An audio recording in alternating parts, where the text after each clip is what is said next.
Hey, it's me, Dr. Amy, and it's time for another Tuesday tip. So this month we're talking about the methylation diet and really, what that looks like, what that means.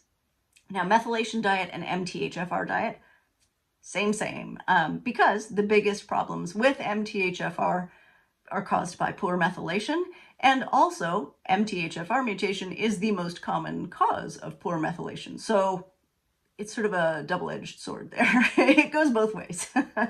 And one of the things that we mentioned in that first quick and dirty intro to methylation diet and MTHFR diet is blood sugar control. Now, with an MTHFR gene polymorphism or with imbalanced methylation, one or the other, we are more prone to issues around blood sugar. And so that means insulin resistance, that means metabolic syndrome, like where you're gaining weight in the middle, and getting that belly fat that's really bad for you. Blood sugars are starting to go up and down crazy, and it happens to us more easily than it happens to somebody who is methylation normal, right? Who normally methylates. And so we do have to be really careful about it. And also, stopping yourself from having the big blood sugar swings is incredibly health protective long term, because some of those swings are what causes things like aging, and they're highly implicated in age-related dementia and Alzheimer's. Although Alzheimer's is complicated, it has a lot of factors. But they do, in some situations they call it diabetes type 3, right? So it's very linked in with blood sugars. But then also, blood sugar instability, insulin resistance, metabolic syndrome are all also linked to some very severe diseases, right? To cardiovascular disease, stroke, all of the things. So we don't want that. We want to avoid that.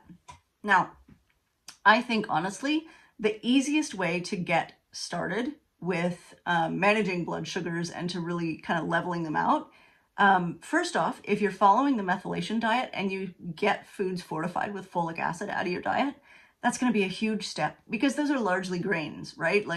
And grains really are one of the biggest sources of sugar in most people's diets, because grains are made of starch, and starch is basically a sugar attached to a sugar.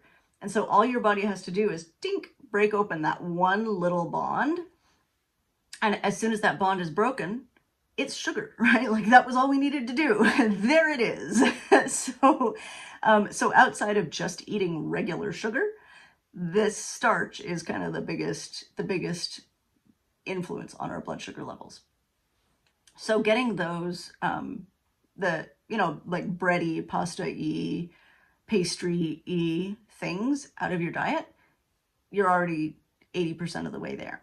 If you can cut that out and sugary drinks, you're doing really well, right?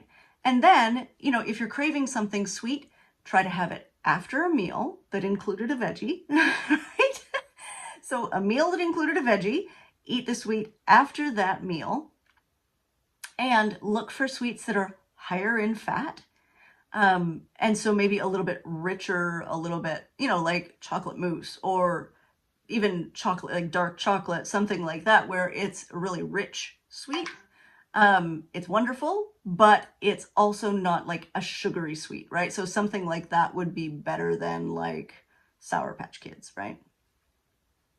So some simple tips to think about. If you want a more complete resource, I highly recommend you check out Dr. Jessie Ann Shauspay's book, The Glucose Goddess Method, or her first book, actually, which I think is called The Glucose Revolution. I might be wrong about that. She's amazing. She has really great, simple tips that, I think pretty much anybody can follow. And she really outlines a program to start getting your blood sugar under control. So, blood sugar and methylation, or MTHFR, very highly linked, and we want to keep control of that. Okay, see you next week.